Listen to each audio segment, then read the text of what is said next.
Olá pessoal, bom dia a todos. Vou me apresentar e falar um pouquinho de mim. Eu sou Rosimeire Rosa, auditora fiscal do estado aqui de Santa Catarina. Entrei no último concurso em 2010 e antes disso fui contadora também aqui no estado, um ano. E sou lá do interior de São Paulo, Bauru. Alô, Bauru. E lá eu fiz a minha faculdade de contábeis, fiz uma pós em auditoria e perícia contábil e comecei a estudar para concurso já depois dos 30. E aí, então, eu tenho algumas coisas aqui para contribuir com vocês, tá? Eu trabalho especificamente com o imposto ITCMD na Fazenda e eu vou ministrar essa matéria e mais dois tributos, que é o IPVA e a taxa, para vocês. E espero poder contribuir bastante com a aprovação de alguns de vocês aqui, porque a Fazenda está precisando muito de vocês, ok? A princípio, fazer uma breve análise do último edital, tá? Que foi em 2010, foi o concurso que eu passei. Foi a empresa que fez o concurso foi a FEPESE, a empresa aqui de Santa Catarina, com sede aqui em Florianópolis. E esse concurso, essa seleção, ela envolveu 500 pontos, no máximo, né? Foi dividido em 3 provas. A P1 teve legislação tributária de Santa Catarina, dentro dela, 35 questões, só nessa disciplina, claro, né? A P1 toda valia, salvo 200 pontos. E uma das disciplinas era a legislação tributária de Santa Catarina, que caíram 35 questões, peso 3. Então, nessa P1, a única disciplina que teve peso 3 foi essa. Teve mais 2 que teve peso 2, salvo engano, português e direito civil, empresarial, penal. Essas tiveram peso 2. Mesmo assim, a quantidade de questões bem inferior ao da legislação tributária. Dessas 35 questões, 4 foram desse imposto que a gente vai falar hoje, ITCMD. 3 de PVA e 4 de taxas.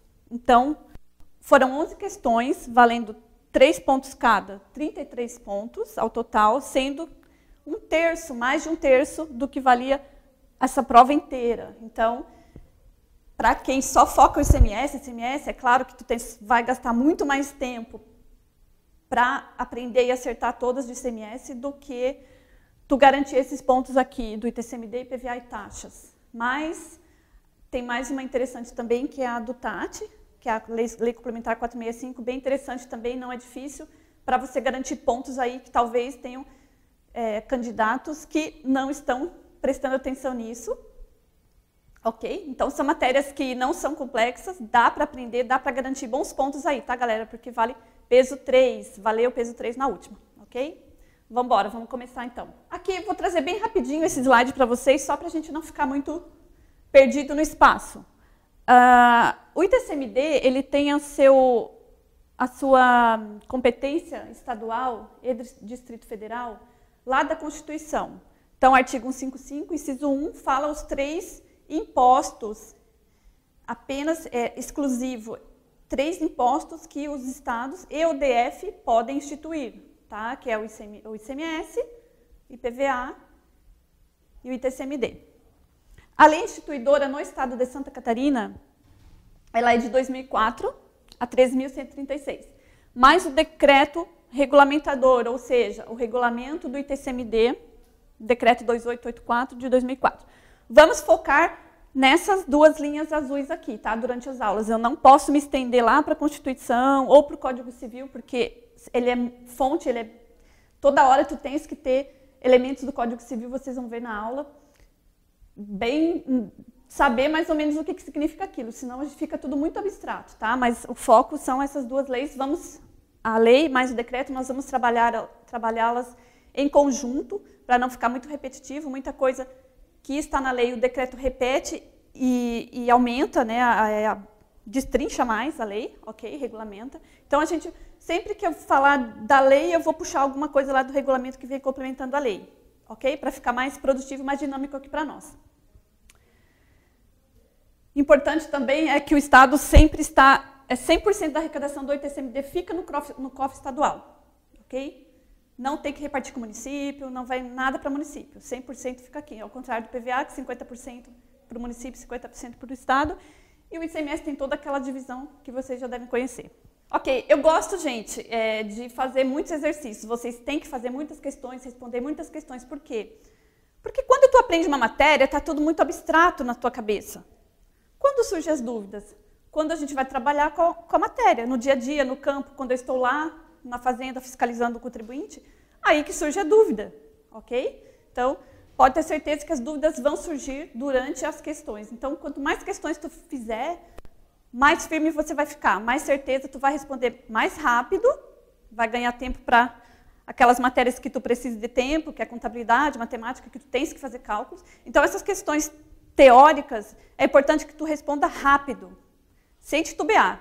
Tenha certeza, ok? Então, só vai ganhar rapidez fazendo muitas questões. Eu trouxe uma aqui. Aqui está o exemplo também de um texto que, para nós, quem está fazendo a prova ali, é meio inútil. Ó, tem 1, 2, 3, 4 linhas que não quer dizer nada. Só vai perder tempo lendo, ok? O que eu vou ler aqui? Concurseiro tem que pensar assim, economizar e acertar. Então, assim, os impostos de competência privativa, que tem uma informação importante, somente privativa, competência privativa, somente Estado e DF pode instituir, são ITCMD, IPVA e IPTU? Não, IPTU é do município, todo mundo paga, já sabe que é DF para a prefeitura. IPVA, ITCMD e ICMS?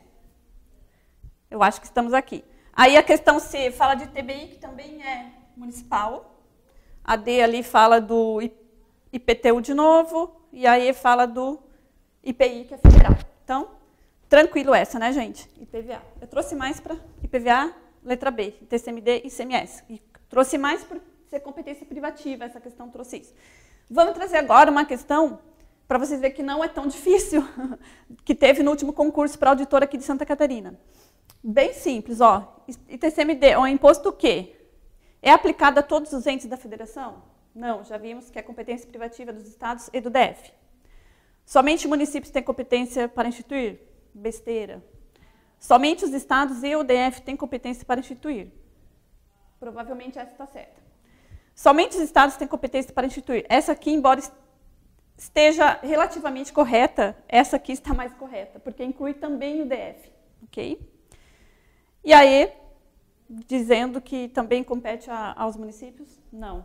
Então, a gente tem que ficar... Trouxe essa também como exemplo do que está mais correto. Essa está parcialmente correta, essa está mais completa, porque a gente nunca pode esquecer o DF, gente.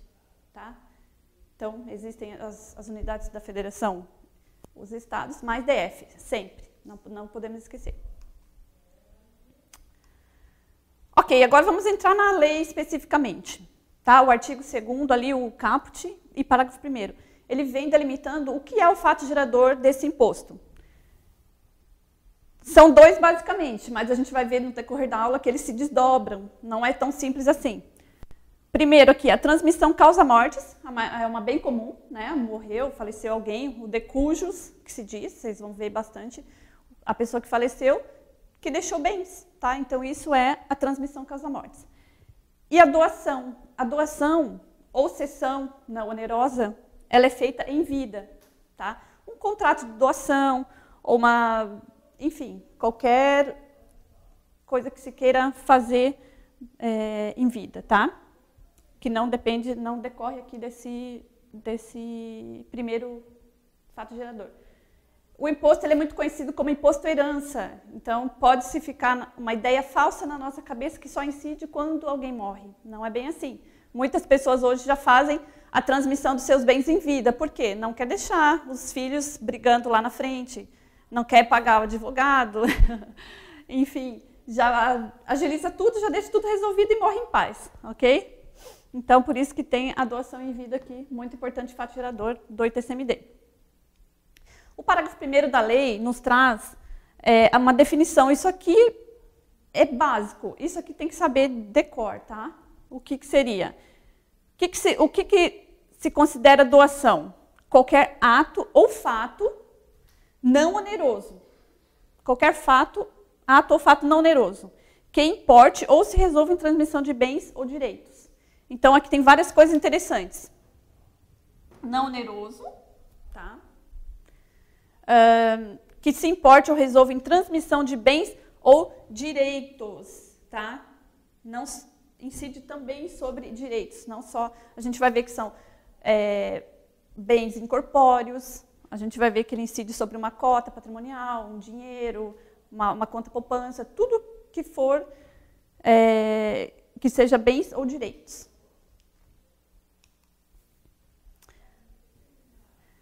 Aí nos incisos ali do artigo 2º, que ele determina o fato gerador, a gente tem que prestar muita atenção aqui, ó, porque ele traz vários elementos aqui. Ele fala de domínio útil, ele fala de direitos reais, ele fala aqui de semoventes, que a gente já vai ver o que é, bens móveis. Então, ele vem trazendo 3 linhas ali no parágrafo, 3 alíneas. Então, a primeira que é: o fato gerador do imposto é a transmissão, causa-mortes ou doação a qualquer título de. Então, o primeiro, bem comum, propriedade ou domínio útil de bem imóvel. Tá? Falou de bem imóvel, uma casa, um prédio, um terreno, uma fazenda. Vai incidir sobre a propriedade e sobre o domínio útil. Por quê, gente? Tem certos imóveis, por exemplo, pertencentes à União, pertencentes a uma igreja, pertencente, por exemplo, tem um exemplo lá do Rio de Janeiro, o bairro do Botafogo, que tem o Pão de Açúcar.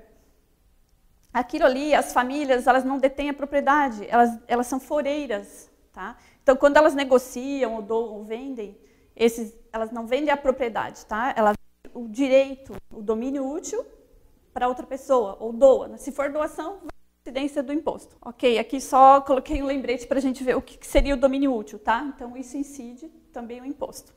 Aqui é o bairro ali do Botafogo. Quanto aos bens móveis, inclusive semoventes, isso aqui eles gostam de cobrar, mas é uma coisa bem bobinha. É o ser movente. O que seria, gente? É um rebanho. Eu botei aqui a figura de um cavalo, mas pode ser gado, ovelha, tudo que é, sei lá, de repente aves exóticas, enfim, tudo que for animal que se move tem incidência do imposto. E ele é um bem móvel, considerado um bem móvel. Ainda vai incidir sobre direitos, títulos, créditos, tá? Aqui uma obra de arte, uma ação empresarial, um automóvel, um bem móvel, tá? Um barco, enfim. E daí também a linha 3 vai falar sobre direitos reais, sobre bens móveis e imóveis, tá? Então, os direitos reais, a gente tem a definição lá no Código Civil, elas também recaem sobre bens móveis, tá? Por exemplo, o direito de usufruto de uma cota societária, tá? Se eu sou proprietária da cota, sou sócia da empresa. Se eu transferir o usufruto dessa cota para terceiros, instituir um usufruto, eu vou estar instituindo um direito real sobre um bem móvel, tá? Tem incidência de imposto também. Isso aqui eles gostam de cobrar bastante, eu já olhei várias questões. O que é? Nas transmissões, causa-mortes ou doações ou cessões, as cessões já é o código, o regulamento que traz, ocorrem tantos fatos geradores quantos forem os HDLs, que eu coloquei para a gente lembrar do colesterol bom, né? Está recebendo uma herança, coisa boa. O que seriam? Vai ocorrer tantos fatos geradores quantos forem os herdeiros, legatários, donatários ou cessionários, tá? Então, eu tenho aqui, lá, pessoa faleceu, deixou 3 filhos. Filho 1, filho 2, filho 3. Vamos ter 3 fatos geradores do imposto, ok? Sempre vai depender da quantidade de herdeiros, legatários, donatários ou cessionários, ok? Importante também que o contribuinte do imposto tanto é pessoa física quanto pessoa jurídica, tá? Eu posso doar para uma empresa um terreno, ela vai ser contribuinte do imposto. Então, para cada obrigação tributária, haverá um sujeito passivo. Por isso que o ITCMD ele é um imposto assim, que ele dá muito trabalho para a gente fiscalizar. Por quê? Se a pessoa tem 10 filhos, a gente vai ter que abrir 10 processos de fiscalização. A gente não consegue exigir de um só, ok? A gente tem que fazer um por um. Ele é bem trabalhoso de fazer, mas é gostoso também. E aí vem várias coisas interessantes, gente. que aqui já são desdobramento dos fatos geradores. Por exemplo, ali, parágrafo 3º, ele fala da sucessão provisória. Ele também vai incidir quando a pessoa desapareceu, mas não é aquele desaparecimento, simplesmente sumiu. Tem que, o juiz, é claro, ele vai decretar a pessoa numa sentença que a pessoa é ausente, e aí sim pode ser aberto a sucessão e o imposto é devido ali. Caso essa pessoa apareça depois de algum tempo, é assegurado pela lei, gente, a restituição desse tributo pago. O regulamento, ele diz que ainda corrigida monetariamente. Então, na sucessão provisória é isso. A pessoa, sei lá, sofreu um acidente de avião. Presume-se que ela morreu, ok? Então, se houver a transmissão ali, a herança for os herdeiros requererem, eles teriam que pagar o imposto. E na partilha antecipada, previsto no artigo 2018 do Código, que é a partilha em vida, que a pessoa faz ou por escritura pública ou deixa um testamento. Ali também vai incidir, não nesse momento, mas quando ele morrer, vai, no caso do testamento, aí sim abre a sucessão. Mais um desdobramento, gente, eles gostam de cobrar bastante, ele é bem fácil de entender e já vi muitas questões. Estão compreendidos na incidência do imposto os bens que forem atribuídos a um cônjuge, companheiro ou herdeiro acima da respectiva meação ou quinhão. O que é isso? O que é meação? O que é quinhão? A meação é a metade pertencente ao cônjuge, metade daqueles bens, né? Se for um regime de comunhão universal, metade dos bens falecendo o marido, metade dos bens é da esposa, aquilo ali já é dela, então não tem incidência de tributo, ok? A gente não vai tributar a propriedade, mas sim a transmissão. Ali, esse 50% é dela, ninguém mexe. Os outros 50% sim, que foram, esse vai ter incidência, tá? Que foram passados para os seus herdeiros. E muito interessante observar que na meação, incide apenas na parcela que exceder a meação. Por exemplo, vamos, sei lá, ficou 50% da esposa, que é a meação dela, mais 2 filhos, cada um com 25%. Aí eles estão muito bem de vida, não querem herança do pai, decidem deixar tudo para a mãe. Nesse caso, vai incidir o imposto sobre o excesso da meação, vai incidir imposto sobre os outros, a parcela dos 50% dos filhos, ok? 25% de cada um, ela vai ser a contribuinte desse 50% que excedeu a meação dela. No caso de quinhão, é a mesma coisa, é lá no inventário, enfim, o quinhão é a parcela que o indivíduo tem assegurado por lei. Lá no Código Civil tem ali a ordem sucessória, ok? Passado aquilo, se algum herdeiro decidir doar para o outro a parte dele, falar, estou muito bem de vida, não quero, ou eu não me dava bem com meu pai, não quero nada dele, a gente vai ver mais para frente uma coisa interessante sobre isso, o que excedeu o quinhão dele, também haverá incidência do imposto. Só que no caso do quinhão, gente, o imposto ele incide sobre tudo, sobre o quinhão mais o que ele recebeu a mais, diferente da meação, tá? Que a meação é só sobre o que ela receber a mais, e aqui no quinhão é sobre o quinhão mais o que ele receber além do quinhão, ok? Essa é uma questão bem boa da gente entender bem, para não errar, porque é fácil e eles gostam de cobrar. Bom, uma coisa bem interessante é com relação à renúncia à herança, tá, gente? Porque tem renúncia que vai ter incidência do tributo e tem renúncia que não haverá, ok? A gente tem que pensar assim, quem não herdou não será contribuinte do imposto. Não é bem simples, né? Não é contribuinte do imposto aquele que não aceitou a herança em favor do monte. Se eu digo não quero nada daquela herança, devolvo para o monte e se divide ali com os outros herdeiros, ok, eu não sou contribuinte. No entanto, vai incidir, se eu desistir da herança, em favor de beneficiário determinado. Se eu disser assim, bom, eu estou muito bem de vida, estou rica, não quero, vou deixar minha parte para minha irmã. Se tiver mais herdeiros, como é que fica? Tem incidência, porque eu estou fazendo uma doação, ok? Eu estou doando a minha parte para minha irmã, vai ter a doação. Outra, aí vem também o regulamento trazendo uma questãozinha mais complexa ainda. Incide na desistência a herança aceita, uma vez que eu aceitei durante o processo, e ainda que seja antes da homologação da partilha, vai incidir o imposto também, tá? Porque às vezes a pessoa descobre que tem que pagar imposto e fala, opa, não quero. Mas daí já é tarde demais. Uma vez aceita, a renúncia, gente, ela é irreversível e tu aceite também, no caso aqui para o fisco, tá? A renúncia é irreversível e só pode ser feita sobre o total do quinhão. Aqui já é direito civil e não a renúncia parcial de herança. Tá? Ou eu decido aceitar tudo ou negar tudo. Não posso deixar a casinha lá no meio do mato, mas eu quero o BMW. Isso não pode. Daí o regulamento vem trazendo de novo outras questões, esclarecendo, abrindo, esmiuçando mais ainda os fatos geradores, que eu vou passar muito rápido porque está ficando bem longo o vídeo, que é a doação ou cessão de direito representativo de patrimônio ou capital, que é o que eu falei, a cota societária. Eu sou dona daquilo, se eu quiser transmitir para os meus herdeiros, eu vou, em vida ou após a morte, vai ter incidência. Dinheiro, muita gente acha que é só o dinheiro, né? Não é só o dinheiro. Se esse dinheiro estiver numa conta poupança, numa aplicação, num CDB, no CDI, o raio que parta, vai incidir, gente, o imposto.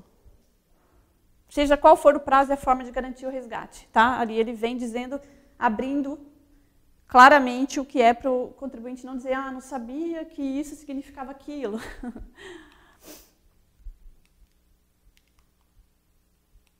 E aqui sobre os bens incorpóreos também vai incidir. O que são bens incorpóreos? São bens que não existem fisicamente. Eles existem direitos sobre eles, tá? O direito autoral, um direito de imagem, um direito de explorar alguma coisa, uma mina, enfim. Esses são bens incorpóreos que são valores altíssimos, podem apresentar valores altíssimos e tem incidência se eu quiser doar esses direitos para alguém, ok? Vamos fazer duas questões para fechar? Então, em relação ao ITCMD, é correto afirmar. Ocorrem tantos fatos geradores distintos quantos forem os herdeiros e donatários. Ok, já denunciei ali que a letra A é a correta. Lembra lá do HDL? Haverá tantos fatos geradores quantos forem os herdeiros, donatários, e legatários e cessionários que o regulamento traz. Aí aqui só vou assinalar, eu assinalei o que está errado aqui, ó. Então o ITCMD incide na renúncia pura e simples de herança ou legado. Não, a gente já viu. Se for pura e simples, não quero, devolve para o monte, ok, não há incidência. Só vai incidir se eu renunciar em favor de determinada pessoa. É isento quando a legítima do herdeiro necessário estiver gravada com reserva, balela, os casos de isenções estão explícitos na lei e no regulamento. E não está lá isso aqui, tá? Letra D. Incide sobre os bens que na partilha forem atribuídos a qualquer herdeiro acima de seu quinhão, mediante contraprestação pecuniária? Não, né, gente? A gente viu que tem que ser doação, não existe pecúnia no meio, tá? Não existe pagamento, é doação. E a última questão, que foi também do último concurso, bem interessante, no tocante ao ITCMD, não estão compreendidos na incidência do imposto, a divisão do patrimônio comum na partilha de adjudicação, quando forem atribuídos a um dos cônjuges, a um dos companheiros ou qualquer herdeiro, acima da respectiva meiação ou quinhão. A gente acabou de ver que incide sobre, tá? No caso da meiação, somente sobre o que exceder, no caso do quinhão, incide sobre o quinhão mais o que exceder o quinhão. Esse não está errado aqui, ó. Então se inclui no rol de bens sujeitos à incidência do imposto os semoventes, o ser movente, o animal, o cavalo, tá? Nas transmissões causa-mortes nas doações, ocorre apenas um fato gerador, independente de quantos forem. Lembra, gente, HDL, sempre que tiver mais de um herdeiro, vai ter múltiplos fatos geradores. E aqui, de acordo com a lei, considera-se doação qualquer ato ou fato oneroso. Não, gente, a gente viu que está lá na lei. Não oneroso, tá? Doação. É um ato de doação, desprendimento, não envolve dinheiro. E aqui o que está correto é o que a gente falou do ausente na sucessão provisória, incide o imposto, garantido o direito de restituição caso o ausente apareça. Caso ele resolva dar as caras, não morreu. Aí o regulamento traz ainda a questão de que essa restituição tem que ser corrigida monetariamente. Ok, gente? Bom, vou me despedindo aqui. Vejo os senhores na Secretaria da Fazenda. Desejo boa sorte a todos. Vamos estudar, que a gente vai passar.